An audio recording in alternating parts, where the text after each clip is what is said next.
All right, cool. We're here. We're live. We're doing this.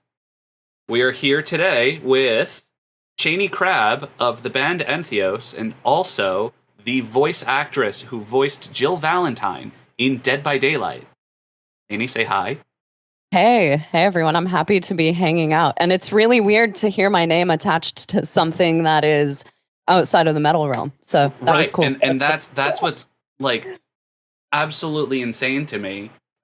Is so correct me if I'm wrong, but everyone who did the voices for these characters were metal vocalists. No, you're right. You're totally right. Which everyone's a really good metal vocalist. Right. And like I knew two of you, obviously you and Riley, who we'll be interviewing soon as well. And then I didn't know Danielle or what's the Gerard. Okay, cool. I didn't know either of them, but I obviously Sebastian, the guy who runs the Monster Factory, which I'm sure we'll get into, which is how I got hired. He actually voiced the Nemesis in the game as well. So I saw that, and that's really cool. Like, so my thought process on this was going to be, they're just going to rip the voices from the games. Obviously, all of these characters are just like, freshly in. I don't know how connected you are to the video game world, but like they just remade some of the old school games. Yeah, I didn't know. So like it was a huge thing. So they just ripped the models from these remakes, and I thought they would do the same. So I think it's really cool that they were able to introduce new voices to the characters, and it's so unique that it's all metal vocalists. I think that's awesome. Growing up on metal myself, I like 100% totally like my two worlds just collided, and I was like, I'm freaking I know. out. I totally. That's the cool thing is that I feel like there's such a connection between metal and the gaming world. So it's cool to see those two things kind of intertwine, and it makes sense. I mean, who better to do all of these like crazy guttural voices than metal vocalists? Right. It makes sense to me. And when Sebastian approached me to do this, I was like, oh yeah, duh, of course metal vocalists should be doing this. I mean, you have to think that people who are coming from like a voice acting world where they might not know how to make a lot of the voices that we make in the metal world and maintain that over, a many hour period that it takes to track vocals for a game, So it makes sense that people who have been doing this for a long time start to get introduced into the world. And I mean, metalheads are fucking gamers, right? Right. So if it's okay, if I may ask you, let's kind of start from the beginning. How did this all kind of fall into place for you with the whole being a voice, or being a vocalist, going into voice acting, finding Resident Evil, or this gentleman, and I believe he runs a program that helps vocalists find voice acting work. How did this all fall into place for you? Okay, so Sebastian, who I'm talking about, Crow2, I believe is how you pronounce his last name. He's French, so I'm not very good at pronouncing that stuff. Right. Yeah, he for years has been working on. He got into voice acting, from what I understand, like 15 or 20 years ago, doing voices for monsters. So he's a metal vocalist. So over time, he was like, it would make sense for me to get more metal vocalists into this world. So he started this thing called the Monster Factory, and his goal is to find metal vocalists around the world, and he's going to be announcing a lot of stuff to do with that later this year. So he wants to find metal vocalists around the world who can provide voices for games, essentially. And he forwarded us the audition for this game, and we auditioned and we got parts in it. And so it was something that I think he approached me in March, and I did my parts very shortly after. We didn't expect to get work so quickly. And so it was a very quick process. I didn't even really have time to like think about, oh, I'm doing this voice acting thing. Like it didn't even really occur to me. Right. What was going on until after I did the tracking.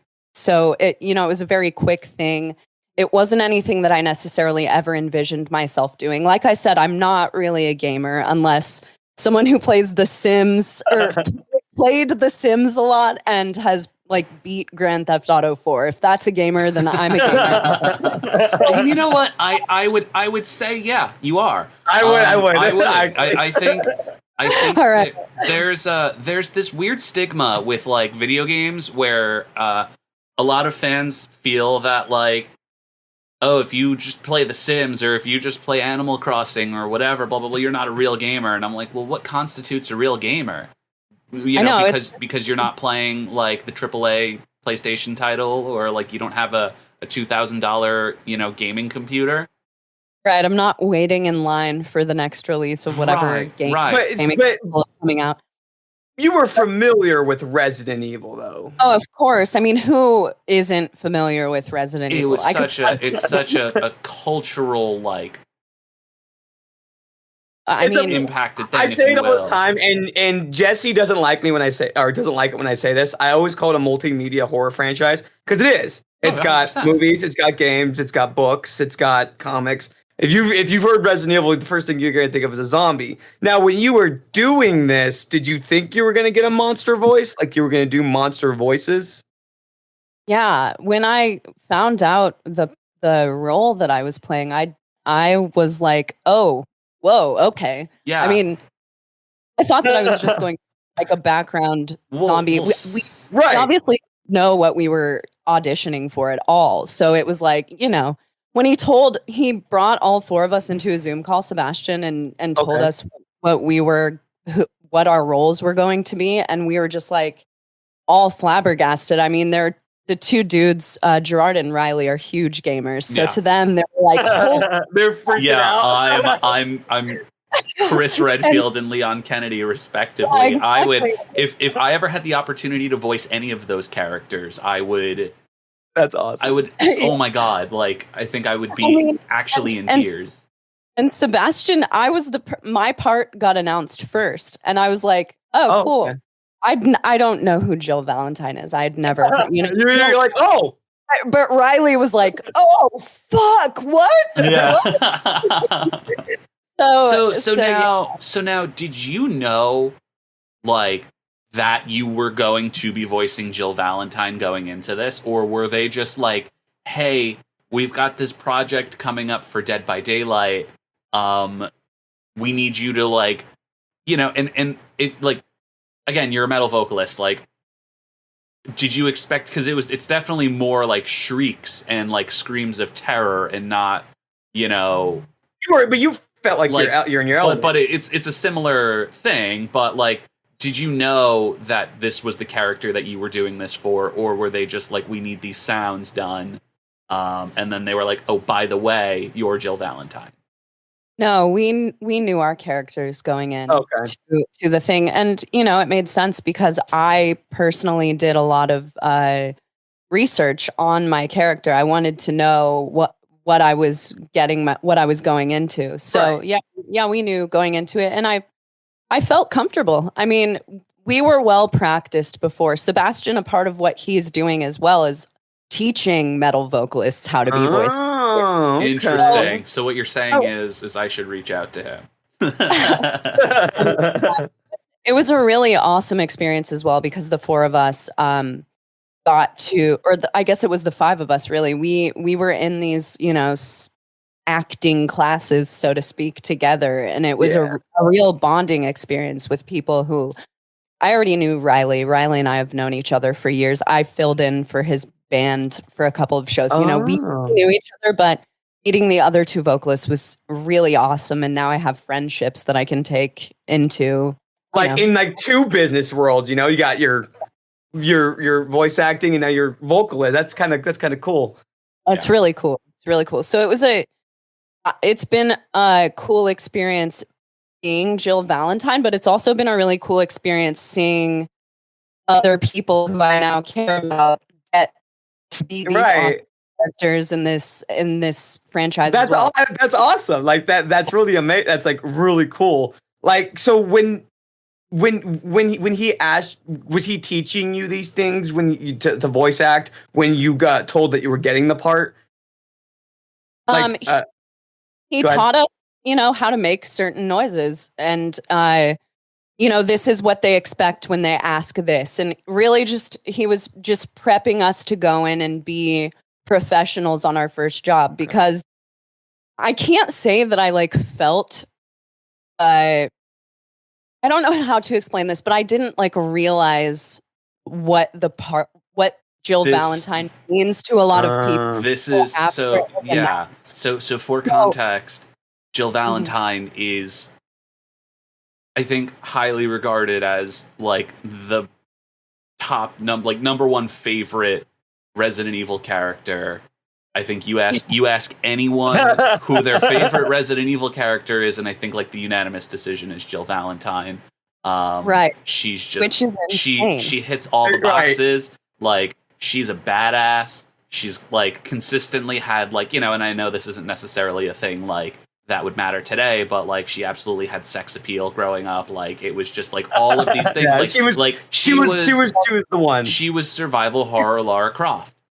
And absolutely, which is what I found out as I was studying this character. So, but even more so, like I didn't realize how many people I know who knew what this meant, until I put it on my Facebook, and a bunch of people were like, "Holy shit, what?" I just didn't realize that everyone I knew knows who Jill Valentine is, and it's kind of like when you're listening to a song at your house and you think that this band is like super underground and you're just jamming out.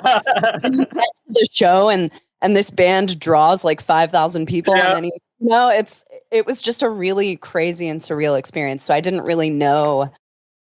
I'm still finding out like how big she can be, how big her character. This is like she is absolutely one of them, and honestly all four of them. They're like the four most recognizable Resident Evil characters. Like if you got like cream of the crop when it comes to characters. 100%. Like you got one of the coolest characters that ever existed that overcome the most badass things. Now, did you have an idea of Jill Valentine when you were voice acting her? Do you know did you know who she was at all bare minimum? Yeah. So right after I found the part, right after I found out I had the part, I went and studied. You're like Google. All right, let me go to Google. Every video that I could, I found out everyone who's ever played Jill Valentine. I did my research so that I could go into the session and know my shit. Because the last thing that I wanted to do is show up to a fucking Resident Evil gig. Right. And what's like, and what blows my mind is like you are in a list of like incredible voice actresses that have played this character. You look at someone like Nicole Tompkins or like Patricia Jolie, who did the voices for these characters and are honestly, I think, the more recognizable voice actresses. Absolutely, they're legendary voice actresses.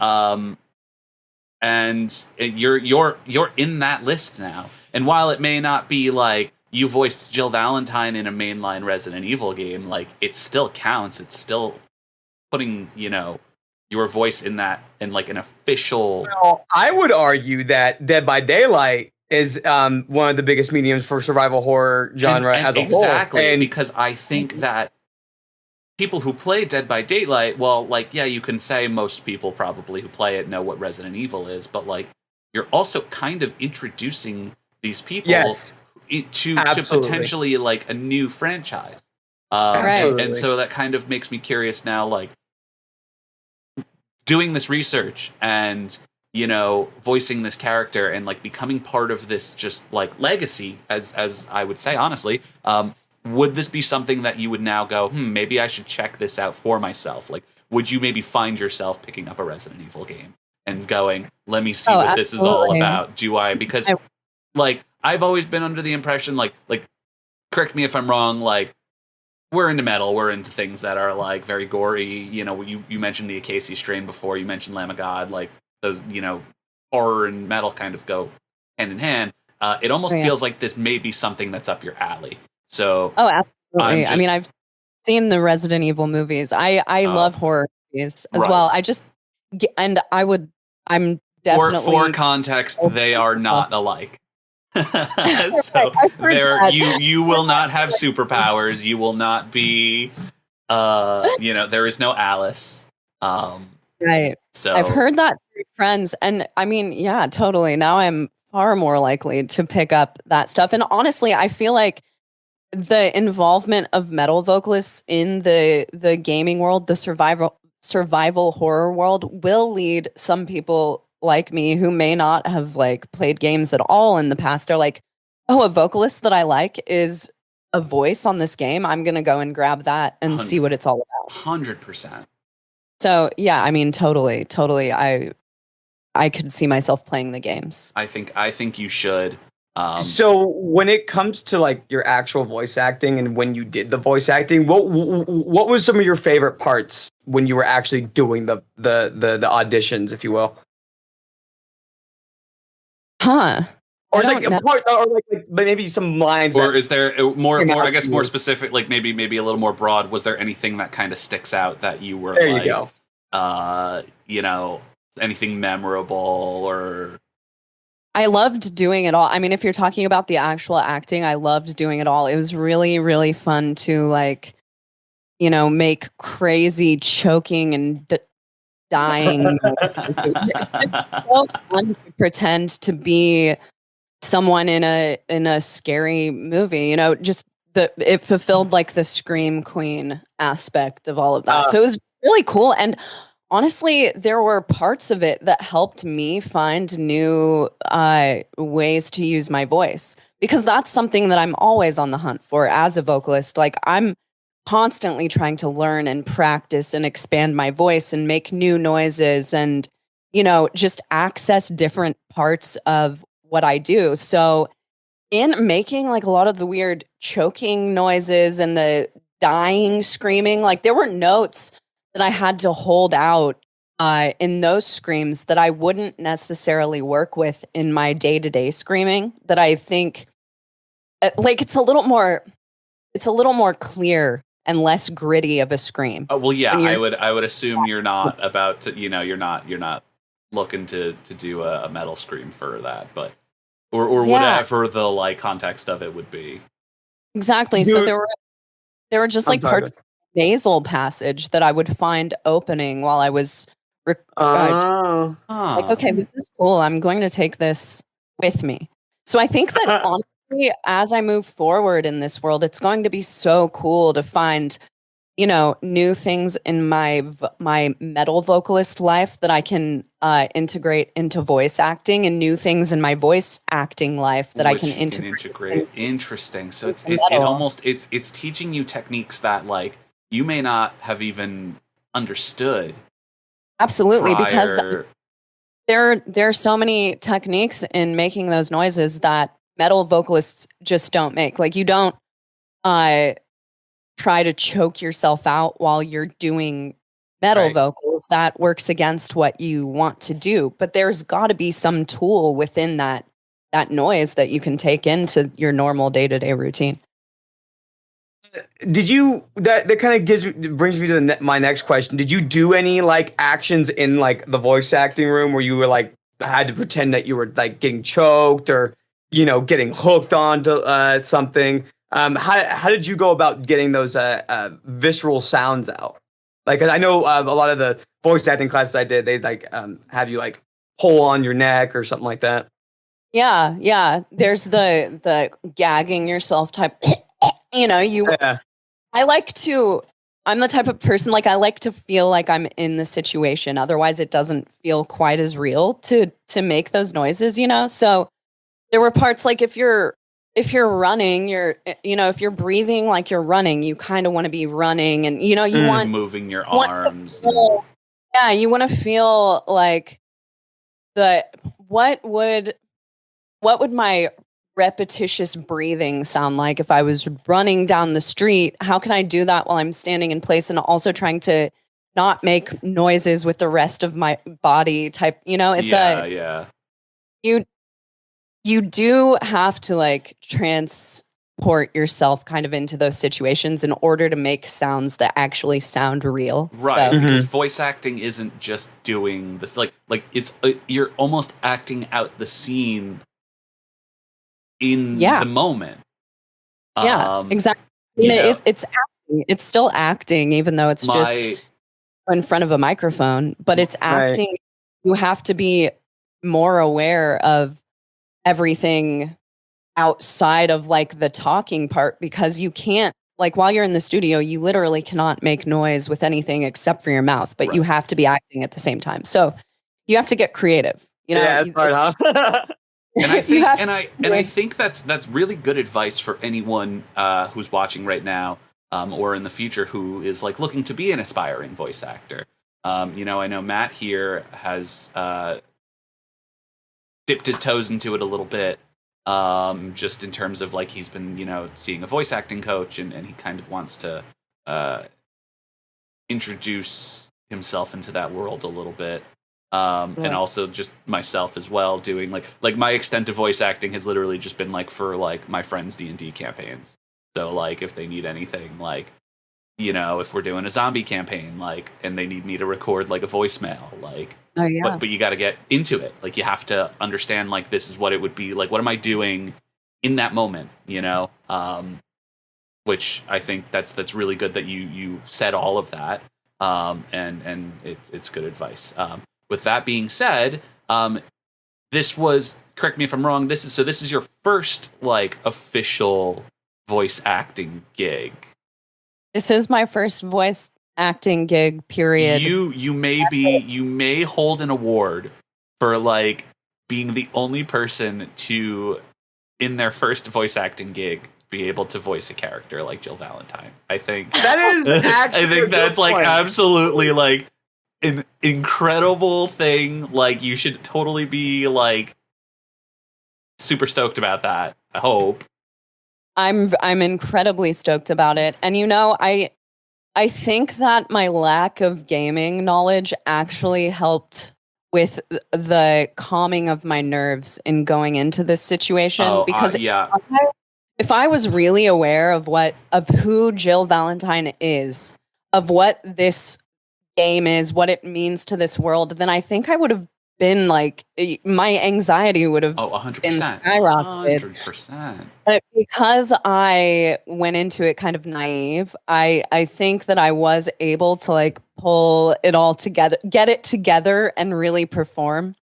So, I told Sebastian this, and he was like, well, yeah, maybe that's the case, but I can't remember what he said, but to me, I think that actually did help. I think that it actually did make me a lot less anxious, that I had no idea what I was getting myself into, that I didn't know that this was such a huge deal for someone just walking into this world, all of those. It's pretty cool. Yeah, it's really so cool, and I just can't believe it. So, like, when you which one do you find harder to do? I mean, obviously you've been doing metal vocalist stuff for a while now. Did you find anything like harder that voice acting was, but versus like your vocalist work, anything like that? I mean, the only thing that is a little bit harder about voice acting at this point is that I'm just not like I said, it's not a bunch of sounds that I'm used to making. I mean, I've been doing vocals for 20 years. So, wow. Asking me to do some different things with my voice, it's just me integrating new sounds that I'll get better at over time, and all of the things I was talking about learning to expand my voice. It's like that's stuff that I'm going to be doing all the time now. Like I practice making these sounds now. So it was just a new thing. It's just like any new thing. When you get into it, you do the best job that you can, and you get better at it over time. I mean, they say there's that 10,000 hours rule. You're never a true professional or a master of what you do until you've done it for 10,000 hours. So, I mean, I'm so far away from that I can only imagine I have room, in 10 years, I'm probably going to listen to this game and just be like, oh my God. So have you actually played the game at all, like since this has all kind of happened? Have you heard your own work, basically? I've only heard my own work because of people sending me gifs of it all the time. We're gonna have to get you like in this one day and do like a fun little like Dead by Daylight stream where we play. Oh, that would be so fun. I don't know. It's what's cool is like it's like what I guess you would understand it. It's called like cross-platform. So basically, it doesn't matter what system you have, you can play the game together. So like, if you're on PC, Xbox, PlayStation, whatever, they made it so that like you just play. Everyone can play together. Holy shit! When did that happen? Did they release it with that, or was that? No, that happened just recently. Okay. So you're talking just for this game. Yes. I thought you were talking about. No. Although there are a lot more games now that are introducing that concept.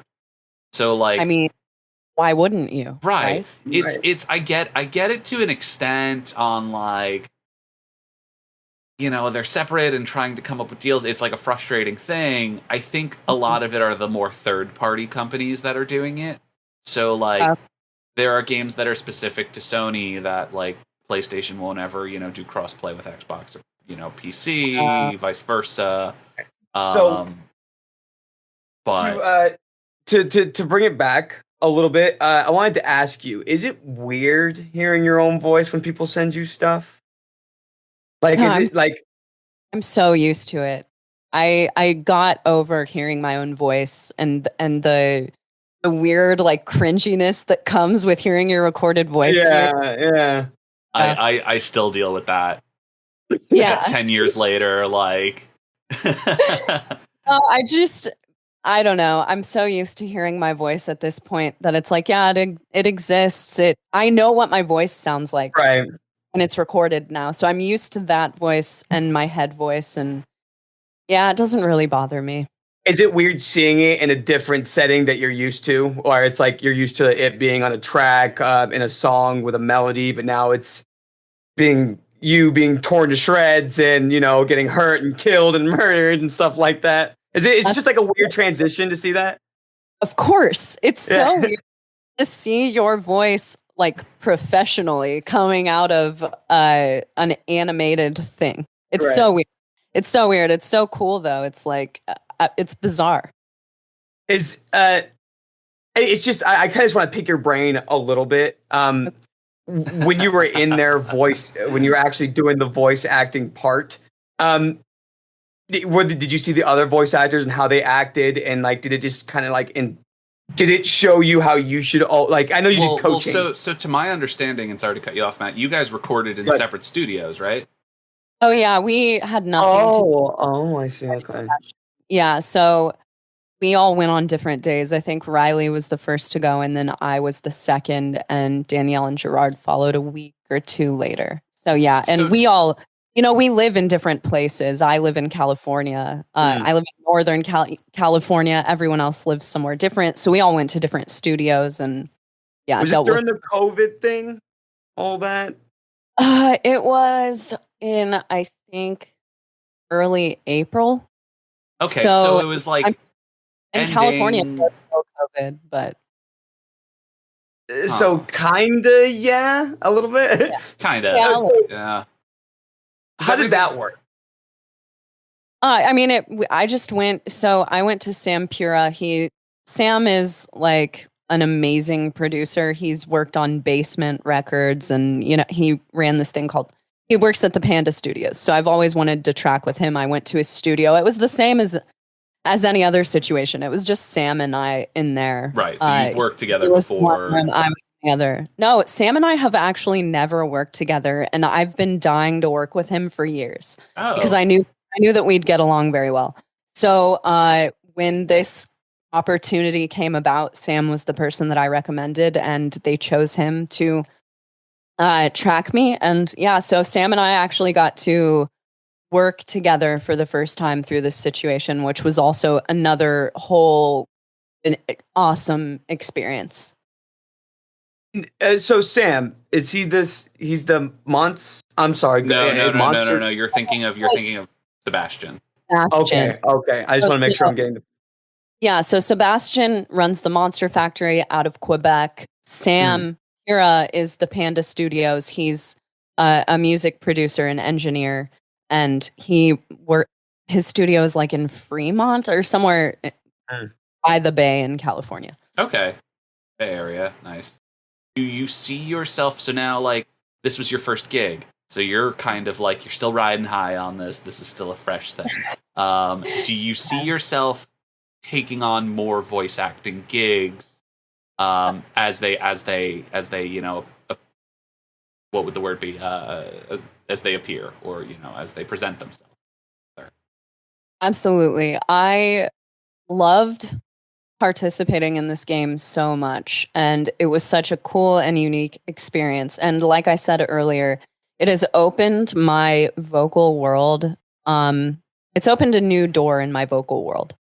So I would love to do more stuff. I've talked about doing more stuff, and that's really the idea with working with Sebastian, is that we'll kind of start to find our way in the voice acting world. And I can't wait for the next thing that comes my way, because it's just so fun, and it's something that I am not used to at all, and I love being uncomfortable and finding finding out new things about myself, and this has been a great learning experience. And I feel that, and it's interesting you say that, because I feel like you don't realize how good you are at something until you put yourself in that uncomfortable position, until you're under that pressure, you have that anxiety, until you really kind of like force yourself to do it.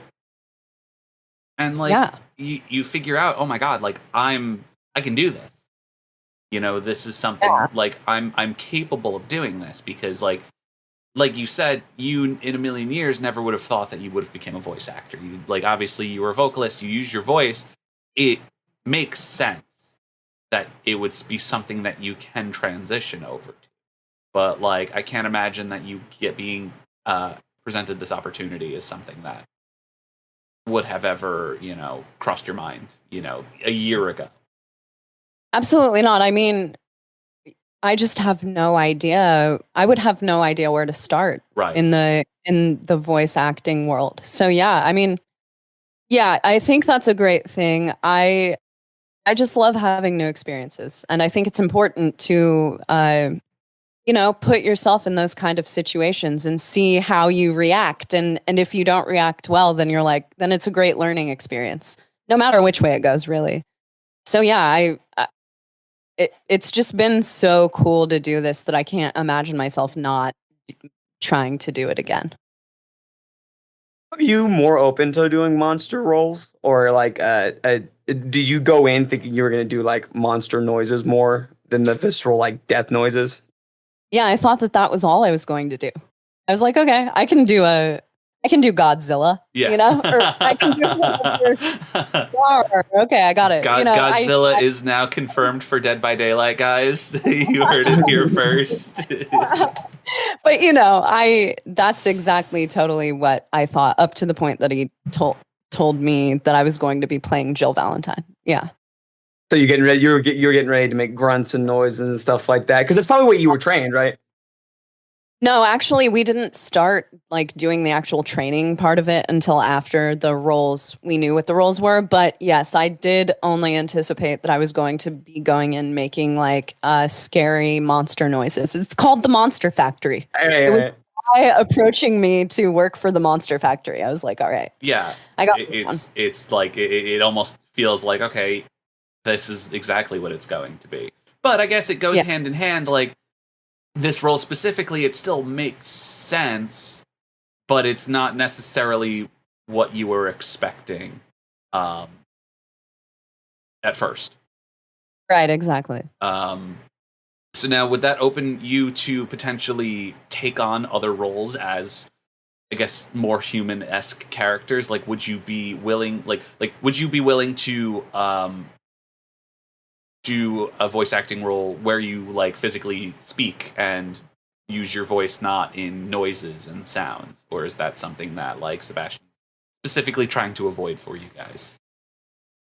I would love to do that. I now looking forward, I want to take some voice acting classes. Like I want to know now that I'm in the world, I want to know all that I can about it. So I would love to take some voice acting classes. And I'm open to anything. Like I said, a year ago, even 5 months ago, I had no idea that I would be doing this. Right. So anything that comes my way, I'm going to give it the best. If it interests me and intrigues me, I'm going to give it the best shot that I possibly can. So I'm pretty open to, hearing out whatever comes my way. And how many takes did Jill Valentine take? Like, was it a lot of? Did you injure? Because I heard a lot of voice actors will injure themselves doing like visual death noises, like those, like they'll cry out and they're like, "Oh, ow!" Like they'll need a second. Did that ever happen where you needed a minute? No, I was so surprised because it was a 3-hour session. So I was like, oh fuck, I'm just gonna wear my voice out doing this stuff nonstop because I can play a metal set no problem for 30 days straight, but the longest set I'm going to play is an hour.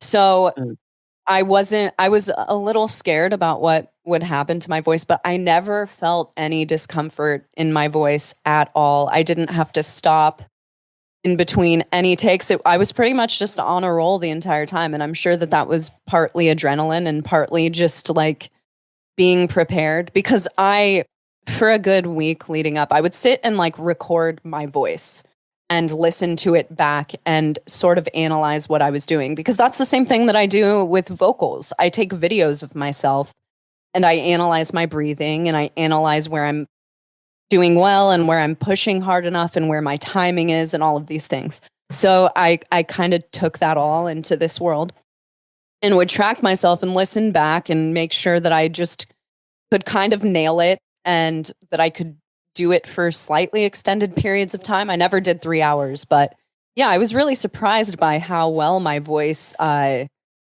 held and how well I was able to keep up with what was going on. But yeah, I never felt injured. And honestly, I think that's a lot of why the metal vocalist thing works because a voice actor might go into this and be choking themselves and be like, and really, really, really hurt themselves. But yeah, it was really no problem. Your roots kind of like they really helped you here. Yeah, for lack of a better term. Absolutely. I mean, and I sing as well as doing metal vocals. So I think that just having that background experience really, really was a great thing. I know how to warm up my voice. I know what to drink. I know that I need like room temperature water and that honey works and that maple syrup. I know what works for me. So it's easy to take all of that stuff into doing something else with your voice. It was really no sweat. I was gonna ask you, do you have any like pre-recording rituals that you usually do, voice acting or vocal work? Yeah, so like I said, room temperature water. I like to drink a lot of it. I drink that throughout doing vocals or the voice thing. In vocals, I use honey, and a lot of times before I play a show, I'll take like a shot of whiskey just to kind of loosen everything up. I didn't do that in the voice acting gig, but it's too early in the morning to take a shot. What's the whiskey of choice? Jameson. Oh yeah, okay. Why? What's your only reason I ask is I double in the wine and spirits world as my like daytime job, so. Just okay, so you know all about the good stuff like Blanton's, but I can't. The good stuff. The like what used to be $40 is now $100 in every store, everywhere. Oh my God. Really? Because of the pandemic? Not because of the pandemic, but so weird offshoot from conversation, but like apparently, if I'm remembering this correctly, the recipe for Pappy Van Winkle like apparently leaked, and it showed some of the like blends that they used in it, and a lot of it in certain bourbons and whiskeys like Blanton's and the Weller. a lot of that same stuff was found in it. So people were buying these bourbons up, trying to recreate the recipe for Pappy Van Winkle. Wow. And unfortunately, a lot of these companies caught wind and decided to basically a lot of their product became allocated. So now, if we get orders in, we'll only get a Blanton's order. We'll get one case, and that'll be it for 6 months, a year, or whatever. So what is does the bourbon help? Is it? I don't understand. Because I'm not whiskey. I'm not. So yeah. So something like whiskey kind of loosens. Yeah, I mean it does help a little bit. Especially it gets me loose. It just gets me. It kind of loosens my voice up a little bit. It's that nice hit of warmth that just and. Honestly, it's a good way to shake off the jitters. Any pre-show thing that's going on, it's a shot of whiskey. Right, because you're about to go perform in front of hundreds of people. So it's always going to be very nerve-wracking, whether it's 100 people, whether it's 10 people. I almost feel sometimes that performing is even scarier when it's for less people, because you have such a small audience to impress, whereas there's a very good chance if you're performing for 300, 400, 500 people, or more, there's a sea of people. There's no particular person that you're fixated on or whatever. Right. I feel it's always oh, okay, I'm just gonna do this, and yeah, I agree with you. I find it to be much more intimidating to play in front of 10 people than thousands. I would rather play in front of 2,000 people than 10 people. Shit, Just I've played shows for drummers from the touring band, and that was the entire crowd. Yeah, and their girlfriends. Who hasn't? There's a video where we were just straight up this is the best band practice we've ever been to. Look at all the lights. Yay for this practice. You're right, yeah, right. I think that anyone who comes from the underground metal scene can relate to that, because we've all, that's where we're from. That's where we play shows, bars, and sometimes 10 people show up and sometimes the place is sold out. It's just the nature of metal. Right. So when you're playing in front of a crowd, are you more nervous doing an audition for one person or recording, or versus a whole crowd? Which one do you think is more nerve-wracking? Oh, if I were doing vocals just in front of one person in a room, that's a way more nerve-wracking than playing in front of any amount of people. I remember trying out for swing choir in middle school. It was just me in front of my teacher and 3 other people who were trying out, and it was the most intimidated I've ever been to try out for anything. It's because that those people are really hyper focused on what you're doing, or at least that's telling yourself in your mind, and you're if I mess up, then everyone's going to notice. Whereas if it's a crowd of people and they're all kind of vibing off of each other, and there might be a pit going on and no one's really paying that much attention, right? Talking and having a cigarette or whatever. At least that's how you feel. Right. Was the audition for the Joe Valentine part, were you nervous at all? Was there just one guy listening? How did it kind of play out? No, so what we sent in were just recordings of our voice. So it was the least nerve-wracking thing I've ever done, because I pulled my computer out to my living room for some reason. I can't remember why I did that, and I auditioned in my living room, in front of my cat.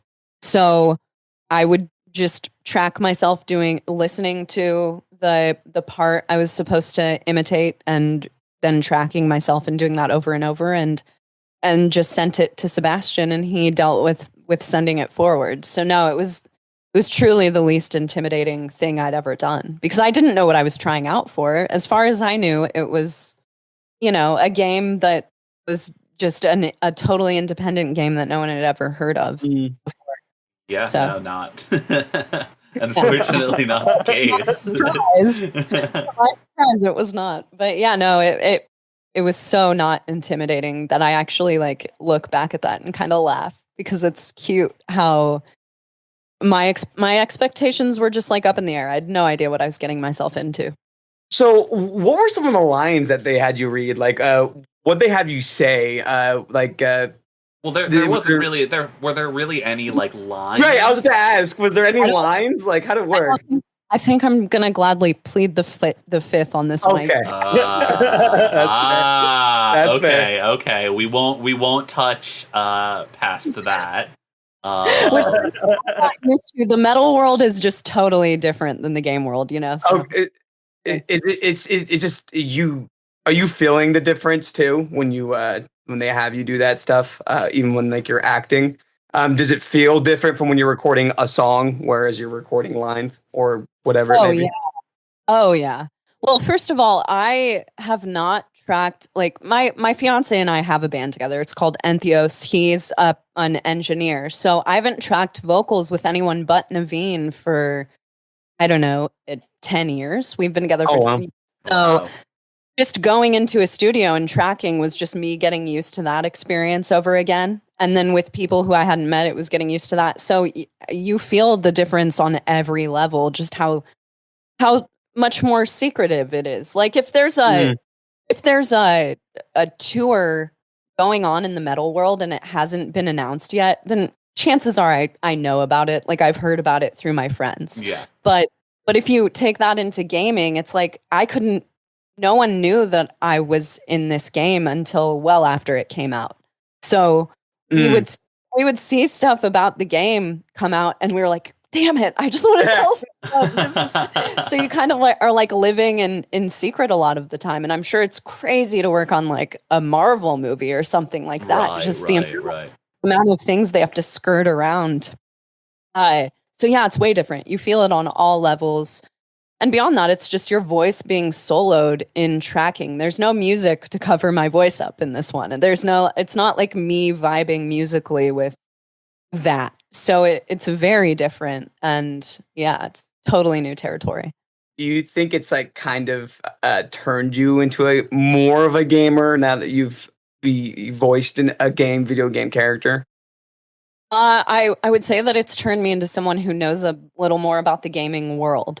Okay. I still only own an Xbox 360 that we pulled out of the closet like 2 weeks ago because Naveen's brother was here and we all wanted to play Tetris together. That's hilarious. So yeah, honestly, it's like there's something that happens to me. I draw. So when I sit down to play a game and I'm like using my hands, I'm like, fuck, I just want to be drawing. That's fair. That's fair. So it's just like an attention thing that it's hard for me to give my attention to a game. But. No, it's completely fair. So now, now you're dipping your toes into this world, like voice acting. You know, we've covered. You know, do you have any interest in like pursuing it? You know, continuing? Will you get more roles? Is there any character specifically that is like, maybe now have you thought about like a dream character where you're like, I want to voice that person, or like I want the opportunity to be a part of maybe a certain franchise? Obviously, you struck gold with Resident Evil, but like I was going to say it's not your world. So I think I've achieved that because my dreams never could have reached this high.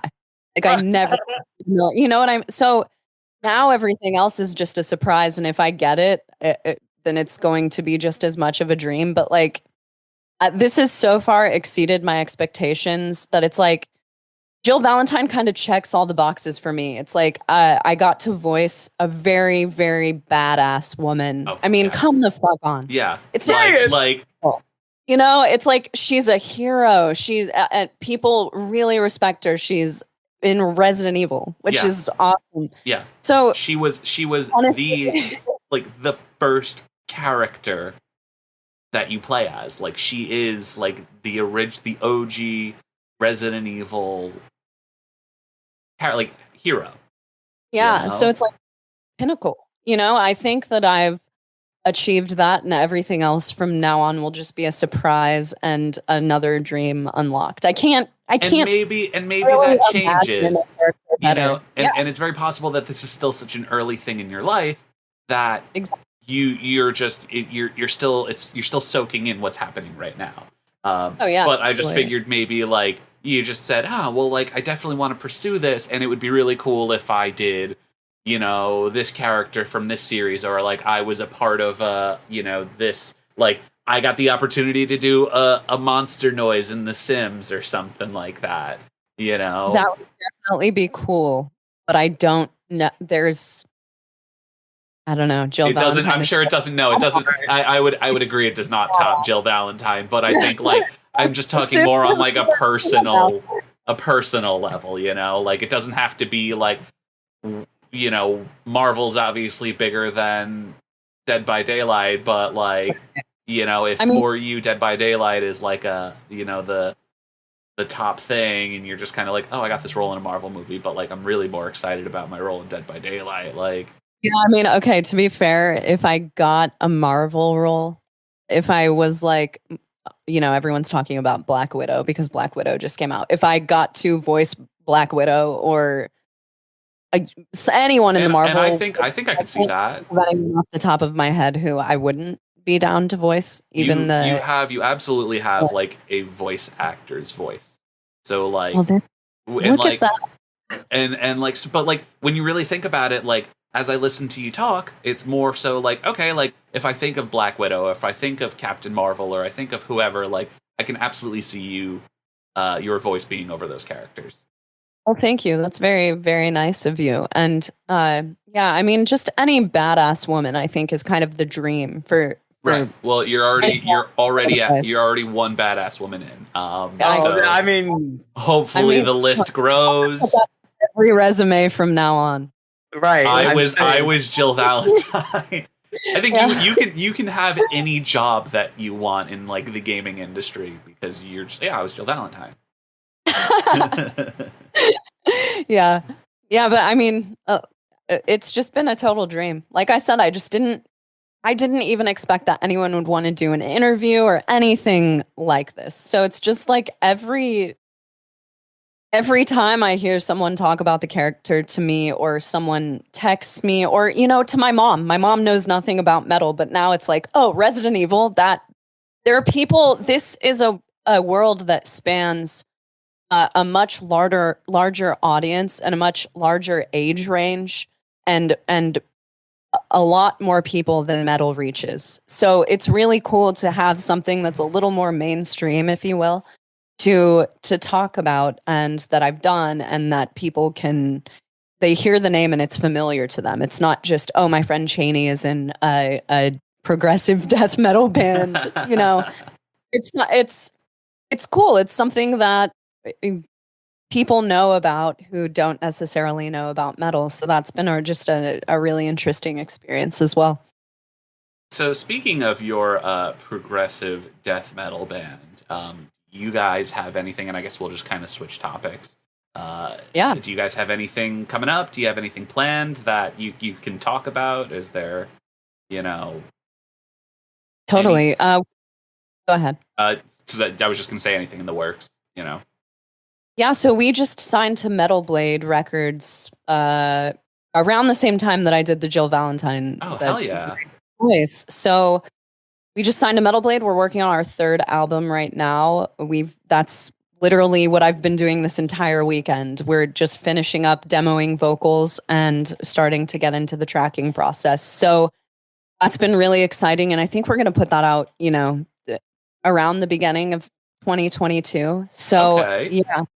So yeah, the band world has been super busy for me lately, and that's pretty much upcoming tours that you can talk about, anything like that, or if you have anything planned that you can't.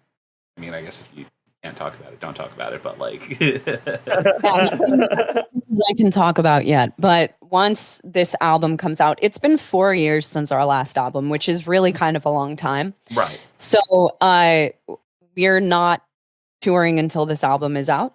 So next year there will be news on that, but nothing that I can talk about right now. Gotcha. But yeah, I mean, yeah, so this pandemic honestly has been like I think it's been helpful in the music world, because for my band, we've taken the time to kind of like reimagine the band and write a new album and get everything prepared to come out of the quarantine, like just fucking ready to go. So it's been a good time to like have some time off from touring, because we had 2 months worth of touring planned at the beginning of the pandemic, and we were actually going out with Riley's band, and then awesome. I was going. Yeah, so then I was going to get married right directly after that 2 month period of shows. So it kind of gave us a lot more free time to think about what the next album would be and get all of the art together and just work with the people who we want to work with. So it's been, the pandemic has been really horrible in a lot of ways, and it's been really good for creativity, I think. So that's awesome. Do you guys plan on doing anything kind of different with this new album versus the last releases? Or are we, can you expect another just like solid? Well, so something that has happened since our last album is that Naveen and I are the only 2 official members of our band at this point. So Naveen, my fiance, is the drummer of the band, but he's always been the songwriter as well. So, or the primary songwriter. Other people have definitely. He's a multi-talented person who just happens to be the drummer. Insane. Yeah, insane. Which I have a lot of friends like that. I can't even figure out how to pick up an instrument, let alone like play 8 of them. So kudos to him. It always seems to be a thing with drummers. Like a lot of drummers that I know are also guitar players and the primary songwriter in their band. It's just like a thing. Maybe they pick up guitar because they're like, I want these specific riffs to play drums to, and it works that way. But yeah, so for this album, Naveen's writing the entire album. I'm obviously doing vocals on the entire album. It's a little different.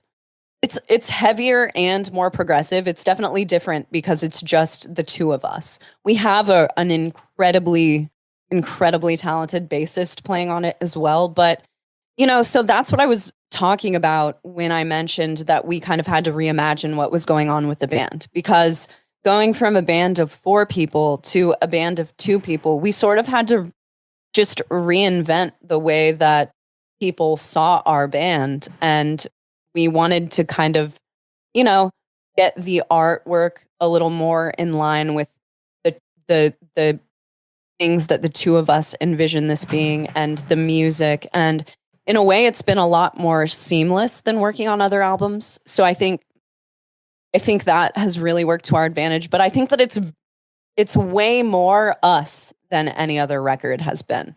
Like, this is the first record I've sang on. This is the first record I'm doing a lot of stuff vocally on, just because in the past I just didn't feel as comfortable with doing that stuff. And now I think that we've been given a really cool opportunity to really take this band and make it what we want it to be. So that's what the next record entails. And it's definitely different, but it's still the same. But it's really exciting too. I mean, I'm listening to it every day. Like, fuck, I just wish people could hear this. Yeah. Because it's so much more indicative of who Naveen and I are as musicians, that, it's the constant struggle of writing music and wanting people to hear it and not being able to put it out yet. You just know how, it's like, you know what the potential it is that it has too, exactly. You're always so biased as well. You think that the thing that you're writing now is way better than the last thing that you did. And that's like the artistic mind just at work constantly, because I'm going to think that this album isn't as good as our next album as well. But, you're always just looking at that thing you're working on and you're like, this is who I am right now. So this is what I want people to hear. And it's hard to like sit on it. And it's so funny because I see that in a lot of my friends and myself as well. You think about some of the stuff you write 10 years ago, 5 years ago, whatever, and you just go, that doesn't resonate with me anymore. Like, I'm not sad, you think about like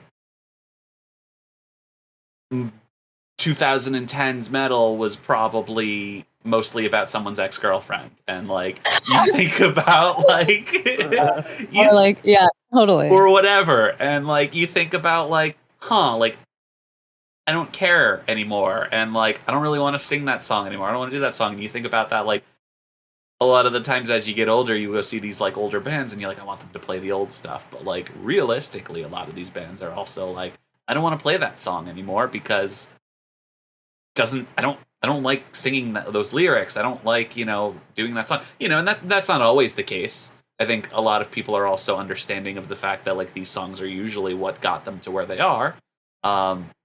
Course, but there's that natural thing that when you're actually living in the life of being that artist, you're the person who has heard these songs a million times, and you're the person who is going to be the most judgmental of who you used to be, and you are the person who's going to look back at those lyrics that you wrote 10 years ago and just cringe and think about how much you've grown since then and how different you are and your ideals and your all aspects of your life, how much better of a linguist you are at that point. You're like, why did I use these words? I could have said it so much much better. Right. So that's the natural thing, I think, is just to be super judgmental of yourself. Like no one is a worse critic of yourself than you are, because you're with yourself all the time and you hear all of those annoying things. So looking back at your old music, you have all of these things attached to it, whereas for like a fan, it's nostalgia. And to them, it could have defined like an entire period of their lives and they just want to go relive it. So it's easy to see the fan and the artist's perspective with this. But yeah, you're always going to want to play new material. That's why you're writing it then, because that's how you want to express yourself. But it's natural for people to like catch on to stuff that you put out 10 years ago, and that's all they want to hear. Oh, that's all. I find myself doing that pretty consistently, especially with like a lot of older bands. Unfortunately, like I'm still fairly young, so like I missed. You miss a lot of things from a generation. And then Totally. I find myself going back and finding these bands and being like, oh, whoa, like, band was awesome. And they only put out, one album or whatever. And, like, then they get back together. And that seems to be the thing, recently is a lot of these bands that broke up 10, 15 years ago are like, hey, we're back. Yeah, that's something that's happened during the pandemic as well. Yeah, I was going to say, like, pandemic gave us the money to write a new Love is Red album or something like that. Totally, yeah. So that's, and people... It's happened to me. I've resonated way more with an album from that my favorite artists put out 10 years ago, and then I listen to their new stuff and I just don't like it as much. That's a natural thing for a listener. And that's okay. But I guess that's why I've never really understood like completely throwing away your back catalog. But I mean, there are songs off of Entheos' first EP that we put out in 2015 that I don't want to play. Right. Why would I want to? But you're going to have fans that are always going to be like, hey, can you play that song? Like, we want to hear that song. Now, exactly. Like, do you find yourself like kind of giving into that pressure ever? Is there ever like a time where you're just kind of like, they asked us to play, song number 4 from our first EP and I really don't want to play it, but like. I'm really bad at not giving into that pressure. Our last guitar player, Travis, would fight with me. We would get in fights all the time. I mean, it was just like band arguments. Right, not actual creative differences. Yeah, we would get into fights all the time about playing songs off of our first EP because I do not want to play them. And he was like, there are people that like those songs. We need to play them. And I still haven't given into it, but the more I hear it from people outside of the band, then I'm a little more likely to do it than if I hear it from people inside of the band. Yeah, no, that's fair. I can be a little stubborn when it comes to that, but I totally get both viewpoints. But I think that's a fair thing to be stubborn about. Just as we said, like you're the artist expressing yourself, and like if those songs don't resonate with you anymore, or if like those songs, are not something that you feel like you feel like you have a back catalog of much better music to play live,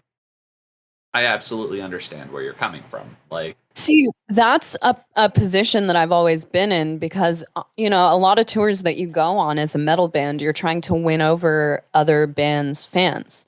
So I won't say always, but I've been of the mindset, like if we're trying to win people over, then I want to present the songs that I think are the strongest to play live. And on a headliner, I'm totally like, okay, we bust out all of the old stuff. But if you're going out under other bands and you're like, what appeals to, like, say, my band will like kind of walk the line, and we have songs that are a little more progressive, songs that are a little more death metal. So if we go out on a tour with like the Contortionist, our set list is going to be different than if we go out on a tour with the Black Dahlia Murder, because Right, we've been right. out with both bands, and it's like different stuff works for different fan bases. So on those tours, I like to be conscious of like what works for this crowd. So it doesn't make sense to me to pull out like an old progressive cut on a Black Dahlia tour, or Right. like if we were at Edis or something, it's right. so I think I also have like a good point in what I'm saying when I'm fighting against. And it's something that's absolutely something that I think I've understood as I've gotten older, because I very much used to be like, the like shitty teenager that like wanted to go see this band because I wanted to see them play the old stuff, and like, was frustrated when I was like, oh well, they're not playing these songs, so like I don't want to go and see them. But like, as you get older, you kind of understand, like, okay, it makes more sense. Yeah. As you get older, you start to understand all kinds of things in a different light, You understand your parents a little more, and you understand there are just so many things that the older you get, you can kind of just like be a little more neutral about situations. Like, oh, I get why they do that. Right. All right, I'll hear a set of new songs. That's Cool. fair. That's fair. So on that note, I guess we'll start to wrap it up. Cool. So do you have any kind of like last minute maybe words of wisdom for anyone who may be looking to kind of break out into I guess you could just say the overall vocal world, whether it's voice acting, whether it's singing or screaming in a band? Do you have anything to say, like? Yeah. So I see a lot of people who I feel are inhibited by their fears, or questions of whether or not other people think that this is cool or that is cool in dealing with vocals or doing things. And really what I say to that is just, if you have something in mind, follow it and go for it. And do have tunnel vision about it. Don't let other people get into your head about the things that you could be doing. And I mean, the more that you like push, say that you are a vocalist and you want to get into voice acting, then get really goddamn good at being a vocalist and get yourself out there on the internet. There are a lot of ways to even if you don't have a band, you can become known in today's social media climate, which I think is something that's such a gift that social media has provided for us, alongside a lot of shitty things that social media has brought forth, like haters and all of that stuff, whatever. Social media has given a lot of people the gift to get their art out there, just by staying at home and busting their asses. Like if you put in work at doing these things, then you're going to achieve your goals. Just never give up. Stay true to your vision. Don't let other people get into your head. Doing vocals and making sounds is super silly. And if I would have quit doing vocals at any point when someone like made fun of what I was doing or told me that I shouldn't be doing it, then I wouldn't be the voice of Jill Valentine now, because there are all of these steps that I took in my life where I just was persistent and kept going with doing vocals and getting better. And that's still my goal in life. And it's opened so many doors for me that I just never could have envisioned. And now you can be a vocalist or be a musician or be a voice actor and just put your voice out there on the internet and people will hear about you. My fiance's little brother and sister have this friend who was doing I think he was like putting up joke voice acting things, like imitating President Obama and things like that on Instagram. And then the guy who was voicing Cleveland on Family Guy and the Cleveland show quit. And the creators of that show were looking for a voice and came across this kid online. And now he's the voice of fucking Cleveland. That's insane. It's crazy. Insane. It's insane. So, if there's a little speck of that want to get into something in your mind, then just seriously follow it, and don't be resistant to the internet just because it's cringy. Matt, you and I were talking about this before the podcast and how TikTok super cringe, like a lot of the videos on there, so cringy. But I do believe that even if you want to maintain all of that artistic integrity and you don't want to be like a jokester or someone who's like posting pictures or videos of your cat on the internet all the time, even if you want to just be an artist and still find a community within all of these social networks, you can. You just have to curate that world for yourself and do it. Like don't let anything get in your way. Don't let other people saying that something is cringy get in your way. Just stay steadfast to your vision and you're going to find success. Yeah. It inspired me to use TikTok, I'll tell you that much. And Matt, get a TikTok. If I do not see you with one after this, then I'm gonna make sure Matt does vocal covers on TikTok now. On TikTok. Yeah. Teach Matt how to scream and have him rip some Entheos. Hell yeah! Can't wait to see that. But really, I mean, there's so much to question in this world, and so much to just like not participate in because you see other people doing something and it's silly. But you can make all of that. You can make it all work for you. That's why the internet is so cool, because there's so many different people, and there is definitely someone who also thinks all of that stuff is cringy, but wants to find someone like you. Yeah. All right. Yeah. Awesome. That's my social networking, and that's my inspirational message for the day. Fantastic. And I think honestly, there's no better way to end the podcast than with that inspirational message, which was way more than I thought I needed. But do you want to plug your stuff before we roll out of here? Yeah. So if there's anything you want to go ahead and plug and tell our fans about, feel free. Yeah, check out my band Entheos. Follow me, Chaney Crabb, all over the internet. Yeah, and follow my Instagram to follow my voice acting career. Yeah. It unfolds in front of our eyes. You never know. She may get that role as Godzilla. So. And we are going to link the socials and follow this in all the descriptions, I'm sure, as we always do. Yeah, we have everything in the description. We have merch. Feel free to click any of the links. Feel free to join our Discord server. We do streams consistently. We'd like to do a lot more podcasts. We play a lot of video games. We've got a lot of very cool stuff coming up. So on that note, I want to thank Chaney for joining us today. Thank you guys for having me. Matt, thank you for co-hosting this with me. It is greatly appreciated. And we will hopefully we can do something again in the future. I really like that Dead by Daylight idea, and that would be awesome. It would be absolutely awesome. So yeah, again, thank you guys so much, and we will see you next time. Beautiful. Later.